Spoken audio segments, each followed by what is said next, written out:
I gasped for air, my chest tightening as though I were drowning. The feel of cold water against every part of my skin jolted me awake, and as my eyes flew open, I realized I was in no river and neither was I drowning. I was in my bed. The sheets clung to me, completely soaked, and standing at the foot of my bed with a bucket in her hand was my stepsister. Adrielle, I yelled as I sat upright, still shivering from the cold water. What the hell is wrong with you? I questioned, hoping there was a reasonable explanation as to why she poured me a bucket of cold water in my sleep, but I knew there was none. With Adrielle, there never was. I gave you what you deserved. You ruined my life, Emilia, she said, and I was both confused and angry. Adrielle had always been a thorn in my flesh ever since we were young. My boyfriend dumped me, she spat distastefully. Jackson says he doesn't want anything to do with me, and it's all because of you. My stomach sank when I finally understood what she was on about. I remembered clearly what had happened the day before. I'd caught Jackson with another girl near the training grounds, his hands all over her, lips pressed against her neck as if Adrielle didn't exist. Rage had burned in me, not because I cared for him, but because I knew how much Adrielle claimed she loved him. She was distasteful and wicked to me, but for some reason, I knew she cared about Jackson genuinely. So I confronted him on the spot and told him he was a cheating bastard. I had planned on telling Adrielle about it, but like always, she behaved wickedly to me again, so I let it go. I hadn't thought much about it again, and neither did I think Jackson would report what I'd done and break up with her. But sincerely, I'd been wrong. Adrielle, listen to me. I started, forcing my voice calm and getting up to where she was. Jackson was cheating on you. I saw him with my own eyes. Shut up, she snapped, eyes blazing.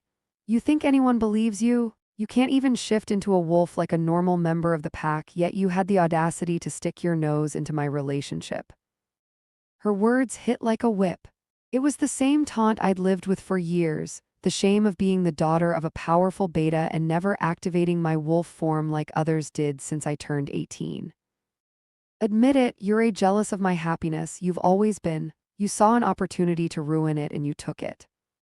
No, before I could finish my statement, she slapped me across the face. My cheeks stung immediately. I froze, my body trembled not from fear but from something else. Anger. She made my life feel like hell time and time again. Maybe I was jealous after all, jealous of the audacity she had all those years to bully me. Before I could stop myself, my hand swung back, striking her cheek with the same sharp sound that had just silenced me. Adrielle staggered back, eyes wide with shock. The bucket clattered to the ground, echoing in the small room. For a split second, I felt a rush of power. I had stood up for myself. But the moment quickly soured. I'd made a mistake too. The look on Adrielle's face told me exactly what she planned to do. Adrielle was never my problem. I didn't fear her. She was easy to put in place. But my father, not so much. I feared him a lot because unfortunately, he despised me with everything in him and loved Adrielle very much. She was his precious daughter and he made me conform to all it was that she wanted. Like I expected, when my father came home, Adrielle wasted no time in running to him and her mother, Serena. I watched from the dining room as she put on a whole show. Tears streaming down her face, her voice trembling as she told her tale of how I slapped her and also about the issue with Jackson. My father's face hardened the moment his gaze fell on me. Few steps was all it took for him to get to where I was. His towering figure was suffocating and his eyes burned with nothing but hate. You dare raise your hand against your sister? He barked, his voice thundering through the house. I opened my mouth to defend myself, but his hand struck my face before I could form a word. Pain spread instantly across my jaw. You're nothing but shame to this family, he roared. You can't shift, you humiliate me in front of the pack, and now you lay your filthy hands on Adrielle. She hit me first, I whispered, tears burning the corners of my eyes. Liar, Adrielle's mother snapped from the corner, her arms folded as she glared at me like I was the dirt beneath her shoes. My father's eyes were filled with venom. From now on, you'll obey Adrielle. Whatever she asks, you do it without question, and you will go to Jackson tonight and apologize. You will beg him to take Adrielle back. Do you understand me? My heart sank, humiliation boiled in my chest, but I knew better than to argue or disobey. My father's punishments only grew worse when I resisted. Yes, father, I murmured, my voice barely audible. His hand cracked across my face once more. Speak louder. Yes, father.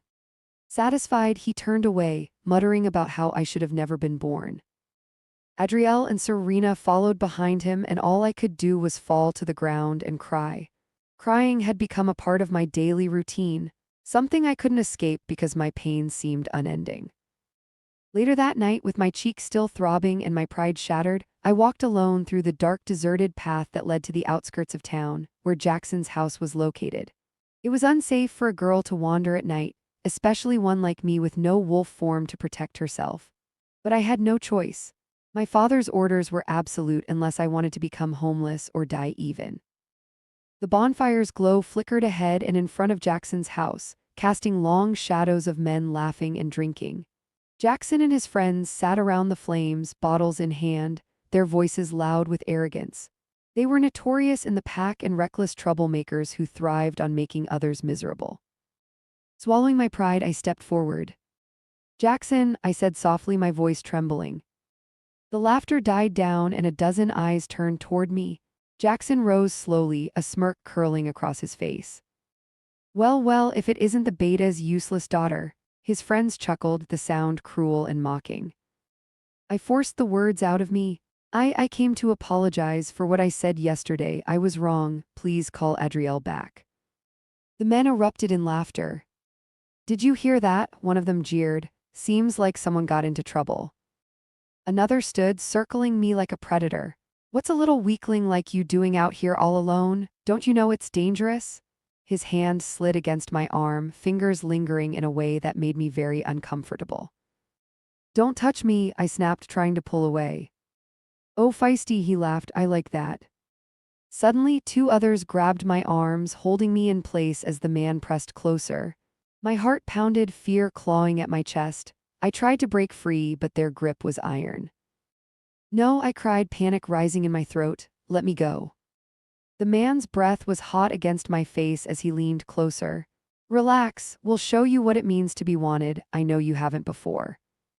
Tears blurred my vision. My body trembled as I realized what they intended. They were going to rape me. I cried out at once, but my cries only seemed to amuse them more. And then a growl silenced all our voices. It was low, guttural, and filled with such raw menace that every head snapped toward the trees. From the shadows, a massive black wolf emerged, its fur as night itself. Its eyes burned crimson with a frightening fury. The air grew heavy, thick with danger, and for a moment my entire world seemed to stop. The wolf snarled, and then with terrifying speed it lunged. One of the men screamed as the beast tackled him to the ground. The sound of tearing flesh and crunching bone echoed through the air as blood sprayed across the dirt. Panic erupted. The men who held me down immediately scattered, shouting in terror as they fled into the darkness. I was frozen in place, heart hammering in my chest as the wolf tore into its prey. My body screamed at me to run, but my legs refused to move. The wolf's head lifted suddenly, blood dripping from its jaws. Its burning red eyes locked onto me. I gasped, my entire body trembling as fear and something unexplainable coursed through me. And then, step by step, it began to approach me. My hands wouldn't stop trembling. Even after I woke, even after I scrubbed hard at my skin, I could still feel the rough hands of Jackson's friends clutching me, their foul laughter in my ears, their weight pressing me to the ground. And then the wolf. The big black wolf with eyes like burning coals. Its snarl still echoed in my mind.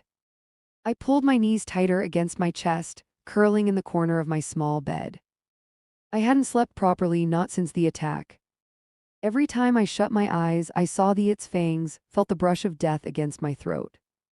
Yet somehow I was alive. Alive because the wolf had spared me. Why? The thought gnawed at me as the first light of dawn slipped through my window, painting the worn walls of my room. I barely had time to gather myself before Adrielle's voice rang out. Emilia, she yelled. Are you deaf? Everyone is waiting. Breakfast. I flinched. My body moved before my mind caught up. I had gotten too caught up in the events of the past night that I forgot I was my family's slave.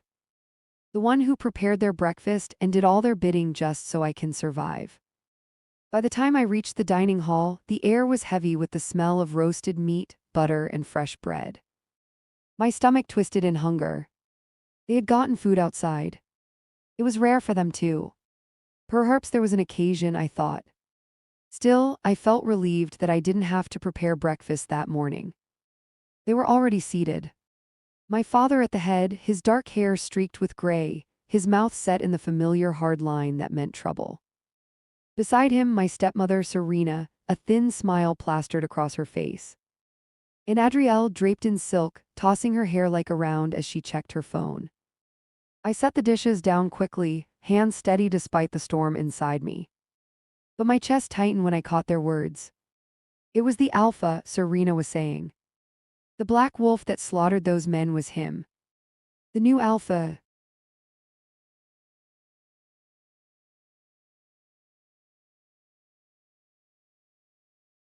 The new alpha. I nearly dropped the platter. Serena's gaze shifted to me. Emilia, were you with Jackson before or after the attack on his friends? The question threw me off balance, but I managed to find my composure. I was there, I whispered. I barely escaped. Silence ensued after my response. I waited. Hoped for shock or concern. But none came. My father only scowled. And you failed to apologize properly, I assume. Adrielle scoffed, twirling a strand of hair around her finger. Not that it matters. Jackson called me back last night, she smirked, eyes glittering with triumph. He begged, actually. My chest burned. I had risked myself for her, for a sister who would gladly see me die, and none of them cared. Enough, my father said, his tone clipped. He set his cup down with a thud. Jackson is no longer relevant, Adrielle. You will cut ties with him immediately. Adrielle blinked, startled. What? Why? Because, my father said, straightening, the alpha has declared a contest. A search for his Luna. It will be open to eligible women of standing. This is a once-in-a-lifetime opportunity, Adrielle. You will enter. For a moment my stepsister looked unimpressed, her lips pursed. But then the meaning settled in. Her eyes widened, a greedy light sparking there. A Luna contest, she sat taller, a smile curving across her face. Of course I'll enter. Imagine me, Luna of the Silver Crest pack. The entire pack bowing at my feet. My father smiled faintly, his rare, thin approval reserved only for her. Serena clasped Adrielle's hand, beaming with pride. No one looked at me. Not once. I stood frozen at the edge of the table, invisible, until the others finished their meal and drifted away, their laughter echoing down the hall. Only my father remained, sipping his drink. Gathering my courage, I stepped closer. Father, my voice was small. Too small. I swallowed and tried again. Father, I want to speak with you. His eyes lifted, cold and sharp. Make it quick. My hands twisted in my apron. I'd like to continue my education. To go to college. If you allow it, I can leave this place, relieve you of. No, the word cracked like a whip. I flinched. But... His palm slammed onto the table. No, Emilia. You will not go to college. You will not leave. You will remain where you are told. The sting of rejection cut deep, but I forced the words out. Why, Father? Why do you despise me so much? Is it because of Mother? Because she died giving birth to me. For a moment, I thought I saw something flicker in his eyes. But it wasn't grief. It was loathing. You killed her, he hissed. And you've been a burden ever since. Do you know what you are to me, Emilia? An embarrassment. A stain on this family. You cannot shift, cannot fight. You will never be more than a shadow trailing after those who matter. His words shattered me whole. I bit down hard to keep the tears from spilling. You will accompany Adrielle to the Alpha's residence, he continued, voice harsh. Not as a contestant, of course. You will serve her there. You will be her maid. That is your place. Something inside me cracked, but I forced myself to bow my head. Yes, Father. The Alpha's residence was nothing like I'd imagined. I had never wandered far enough to see it before until the day of the choosing for the contest. My stepsister chattered excitedly. Serena fussed over her hair and attire while I trailed behind, carrying their things like the servant they claimed me to be. But when the estate came into view, even my breath caught. Mansions stretched high, their stone walls gleaming under the sun. Banners bearing the crest of the Alpha snapped in the wind, and guards stood rigid along the perimeter. Inside was even more fascinating. Marble floors gleamed like mirrors, chandeliers spilled light like molten gold, and the hallways seemed endless. Everything screamed of power, wealth, history, and blood. I trailed behind Adrielle and Serena inside and into the crowd that awaited in a large room. Betas, other prominent members and girls whom I guessed to be the contestants. And then he appeared. The Alpha whose name was Killian Thane. The air shifted the moment he entered, heavy and suffocating, like the room itself bowed to his presence. He was tall and his broad shoulders were draped in dark robes. His face was as though it was carved from stone, sharp jaw, high cheekbones and lips pressed into a cold line. However, it was his eyes that froze me in place. Blue, a shade I hadn't seen on any other. They showed no glint of warmth at all. Only coldness and primality. The Alpha. The wolf that had spared me. My pulse quickened, breath caught, as something strange twisted in my chest. He was handsome, yes, but not the kind that brought comfort.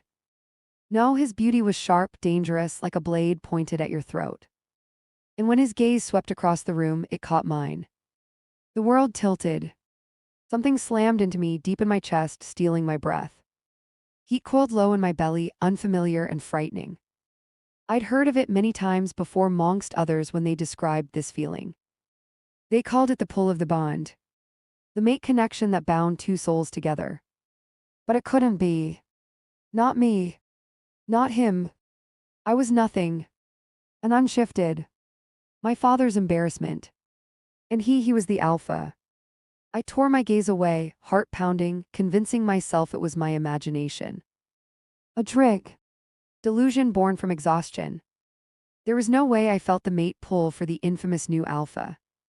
Perhaps the other night was still taking his toll on me. The introductions began. Adrielle Monroe, the man in charge of the introductions, announced. My stepsister stepped forward, smiling radiantly and curtsying low. Killian's gaze flicked over her briefly, then moved on. There was no telling what he thought from his expressions. Selene Cartwright, another girl, was called. Tall, elegant with blonde hair. She batted her lashes, practically glowing under the Alpha's stare. He remained unmoved. One by one the names were read.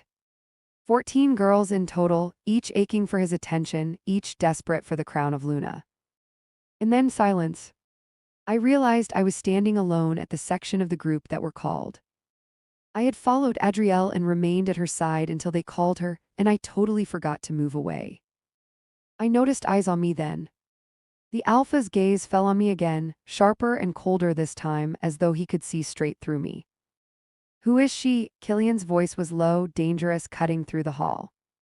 Before I could speak, Adrielle stepped forward, her laugh high and sweet. Oh, her. That's just Emilia.